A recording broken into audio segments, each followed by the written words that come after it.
ಕಳೆದ ಬಾರಿ ಬಿಜೆಪಿ ಸರ್ಕಾರ ರಚನೆ ಮಾಡುವಾಗ ಶಾಸಕರನ್ನು ಕಳಿಸಿದ್ದೆ ಕಾಂಗ್ರೆಸ್ ಎಂದು ಕೇಂದ್ರ ಸಚಿವ ಪ್ರಹ್ಲಾದ್ ಜೋಶಿ ಹೊಸ ಬಾಂಬ್ ಸಿಡಿಸಿದ್ದಾರೆ. ಹುಬ್ಬಳ್ಳಿಯಲ್ಲಿ ಸುದ್ದಿಗಾರರೊಂದಿಗೆ ಮಾತನಾಡಿದ ಅವರು, ಬಿಜೆಪಿ ಸರ್ಕಾರ ರಚನೆ ಮಾಡೋಕೆ ಸಿದ್ದರಾಮಯ್ಯನವರೇ ಕೆಲ ಶಾಸಕರನ್ನು ಕಳಿಸಿದ್ರು. ಇವರಿಗೆ ಆಳೋಕೆ ನೈತಿಕತೆ ಇರಲಿಲ್ಲ. ಹೀಗಾಗಿ ನಾವು ಸರ್ಕಾರ ರಚನೆ ಮಾಡ್ತಿದ್ದೇವೆ. ಈ ಬಾರಿ ಅವರಿಗೆ ಬಹುಮತ ಇದೆ. ಈ ಬಾರಿ ನಾವು ವಿರೋಧ ಪಕ್ಷವಾಗಿ ಕೆಲಸ ಮಾಡೋದು ನಮ್ಮ ಪಕ್ಷದ ನಿರ್ಧಾರ. ಇದೇ ಕುಮಾರಸ್ವಾಮಿ ಮುಖ್ಯಮಂತ್ರಿ ಆಗಿ ಮುಂದುವರಿಯಬಾರದು ಅನ್ನೋ ಕಾರಣಕ್ಕೆ ಶಾಸಕರ ಕಳಿಸಿದ್ದೆ ಕಾಂಗ್ರೆಸ್ ಎಂದರು. 100 ಕೋಟಿ ಆಫರ್ ವಿಚಾರಕ್ಕೆ ಸಂಬಂಧಿಸಿದಂತೆ ಮಾತನಾಡಿದ ಅವರು, ರವಿ ಗಾಣಿಗ ದಾಖಲೆ ಇದ್ರೆ ಬಿಡುಗಡೆ ಮಾಡಲಿ, ಅಂತವರ ವಿರುದ್ಧ ಭಾರತ ಸರ್ಕಾರ ಕ್ರಮ ಕೈಗೊಳ್ಳುತ್ತೆ. ವಿಷಯ ಡೈವರ್ಟ್ ಮಾಡಲು ಸುಮ್ಮನೆ ಮಾತನಾಡುತ್ತಿದ್ದಾರೆ. ಏನೇ ಇದ್ರೂ ಬಿಡುಗಡೆ ಮಾಡಲಿ. ಯಾರು ಬೇಡ ಅಂದವರು ಡೈವರ್ಟ್ ಮಾಡೋಕೆ ಏನೇನೋ ಆರೋಪ ಮಾಡುತ್ತಿದ್ದಾರೆ. ಸಿದ್ದರಾಮಯ್ಯ ಸಿಕ್ಕಿ ಹಾಕಿಕೊಂಡಿದ್ದಾರೆ ಎಂದರು. ನನಗೆ ಒಂದು ಸ್ವಲ್ಪ ಬೇರೆ ಬಿಜೆಪಿಯವರು 50 ಕೋಟಿ ಅಲ್ಲ 100 ಕೋಟಿ ರೂಪಾಯಿ ಆಫರ್ ಕೊಟ್ಟಿದ್ದಾರೆ. ನಮ್ಮ ಕಡೆ ಆಡಿಯೋ ವಿಡಿಯೋ ಬಿಡುಗಡೆ ಮಾಡಂತ ಹೇಳ್ರಿ, ಬಿಡುಗಡೆ ಮಾಡಂತ ಹೇಳ್ರಿ. ಯಾರು ಬೇಡ ಅಂತ ಯಾರು ಹೇಳ್ಯಾರ? ಅವರಿಗೆ ಕಾಂಗ್ರೆಸ್ ಪಾರ್ಟಿಯವರು ಈ ರೀತಿ ಡೈವರ್ಟ್ ಮಾಡಲಿಕ್ಕೆ ಈ ರೀತಿ ಏನೇನೋ ಆರೋಪಗಳನ್ನು ಮಾಡ್ತಾರೆ. ಯಾಕಂದ್ರೆ ಈಗ ಸಿದ್ದರಾಮಯ್ಯನವರು ಸಿಕ್ಕಾಕೊಂಡಾರ. ಇವರು ಏನೇನೋ ಬಾಯಿಗೆ ಬಂದಂಗೆ ಮಾತಾಡ್ತಾರೆ, ಇನ್ಕ್ಲೂಡಿಂಗ್ ಸಿದ್ದರಾಮಯ್ಯನವರು. ಕೋರ್ಟ್ ಹೇಳೋದು ನಿಮ್ಮ ಬಗ್ಗೆ ನಾವು 10 ಸರ್ತಿ ಹೇಳಿ, ಕೋರ್ಟ್ ಹೇಳಿದ್ರ ಬಗ್ಗೆ ಯಾಕೆ ಹೇಳೋದಿಲ್ಲ ನೀವು? ಕೋರ್ಟಿನ ಜಡ್ಜ್ಮೆಂಟ್ ಸ್ಪಷ್ಟ ಅದ. ಕೋರ್ಟಿನ ಜಡ್ಜ್ಮೆಂಟ್ದಾಗ ಮುಂದೆ ನೀವು ಅದನ್ನು ಅಪೀಲ್ ಮಾಡಿವಿ ಅಂತ ನೀವು ಕ್ಲೇಮ್ ಮಾಡಿರ್ಬೋದು. ನಾನೇನು ಅದ್ರ ಬಗ್ಗೆ ನೀವು ಅಪೀಲ್ ಮಾಡಿರ್ಬೋದು.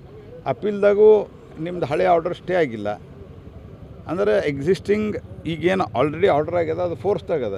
ನಿಮ್ಮ ವಿರುದ್ಧ ಕೋರ್ಟ್ ಆರ್ಡರ್ ಅದ, ಮತ್ತೊಬ್ಬರ ಬಗ್ಗೆ ಮಾತಾಡ್ತೀರಿ ನೀವು. ಈ ರೀತಿ ಹಿಂಗೆ ಮಾತಾಡ್ಕೋತ ಹೋಗೋರು ಇವರು. 100 ಕೋಟಿ ರೂಪಾಯಿ ಕೊಡ್ತೀನಿ ಅಂದ್ರೆ 100 ಕೋಟಿ ಅಲ್ಲ, ಅವ್ರು 500 ಕೋಟಿ ರೂಪಾಯಿ ಇದ್ದರೂ ರಿಲೀಸ್ ಮಾಡಲಿ. ಯಾರು 500 ಕೋಟಿ ರೂಪಾಯಿ ಅಂತ ಮಾತಾಡ್ಯಾರ, ಯಾರು 100 ಕೋಟಿ ಅಂತ ಮಾತಾಡ್ಯಾರ, ಅವ್ರ ಮೇಲೆ ಕ್ರಮ ತಗೋತದೆ ಭಾರತ ಸರ್ಕಾರ. ಯಾಕಂದ್ರೆ ಭಾರತೀಯ ಜನತಾ ಪಾರ್ಟಿ ಪಾಲಿಸಿ ಭಾಳ ಕ್ಲಿಯರ್ ಅದ.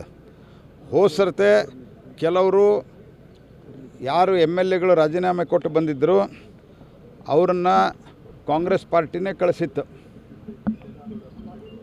ಕಾಂಗ್ರೆಸ್ ಪಾರ್ಟಿಯವರೇ ಸಿದ್ದರಾಮಯ್ಯನವರೇ ಕೆಲವು MLAಗಳನ್ನು ಕಳಿಸಿದ್ರು. ಯಾಕಂದ್ರೆ HD ಕುಮಾರಸ್ವಾಮಿಯವರು ಕಂಟಿನ್ಯೂ ಆಗಬಾರ್ದಂತ. ಪ್ಲಸ್ ಇವರಿಗೆ ಆಳಲಿಕ್ಕೆ ಯಾವುದೇ ನೈತಿಕ ಅಧಿಕಾರ ಇರಲಿಲ್ಲ.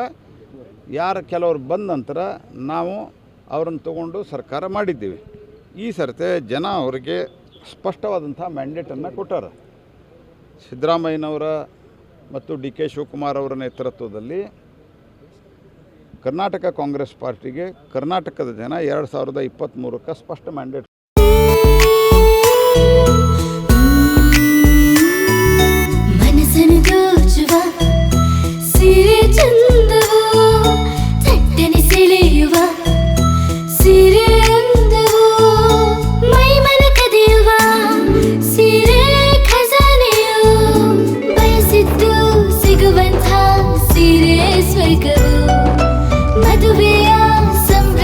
ಚಿತ್ತಾರದ ಸೀರೆಗಳು ಶುಭದ ಕಾರ್ಯದಿ ಬಣ್ಣಗಳ ನರ್ತನ ವಿಧ ವಿಧ ಸಂಗ್ರಹದಿ ಮನವನ್ನು ಅಪಹರಿಸೋ ವಿಜಯಲಕ್ಷ್ಮಿ ಸಿಲ್ಕ್ಸ್ಗೆ ಸರಿಸಾಟಿಯಲ್ಲಿದೆ. Vijayalakshmi silks, Vijayalakshmi silks. ಗುಲ್ಬರ್ಗ ಜಿಲ್ಲೆಯಲ್ಲಿಯೇ ಮಹಿಳೆಯರ ಮತ್ತು ಮಕ್ಕಳ ವಸ್ತ್ರಗಳ ಏಕೈಕ ಅತಿ ದೊಡ್ಡ showroom Vijayalakshmi silks, city centre mall, super market road, Gulbarga.